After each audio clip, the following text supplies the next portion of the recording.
कोणासाठी? आता पर्सेंटेज मध्ये सांगायचं तर मागच्यापेक्षा 300 पट जास्त घेतल्यात आम्ही.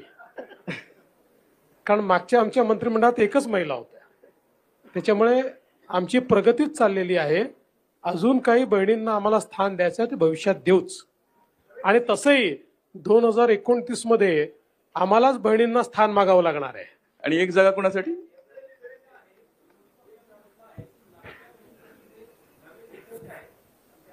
माझं विरोधी पक्षाला आव्हान आहे की नवीन निकष कुठले आहेत त्यांनी सांगावे. कुठले नवीन निकष आहेत ते त्यांनी सांगावे, एवढं माझं त्यांना खुलं आव्हान आहे. औरंगजेबाच्या संदर्भामध्ये जी काय आंदोलनं झाली होती, घोषणा झाल्या होत्या, त्यावेळेला तुम्ही सांगितलं होतं याच्यामागे काही म्हणून ते सांगण्यात आलेलं नाही किंवा सळून काढलंय पण ते सांगायचं नाहीये. सगळ्या गोष्टी तुमच्या समोर आलेल्याच आहेत. काय लपलेलं आहे? जे जे झालंय ते तुमच्या समोर आलेलं आहे. ते पुन्हा नव्या सांगण्याची आवश्यकता नाहीये. पण काही गोष्टी मात्र तुम्ही जे म्हणालात, विशेषतः अराजकतेच्या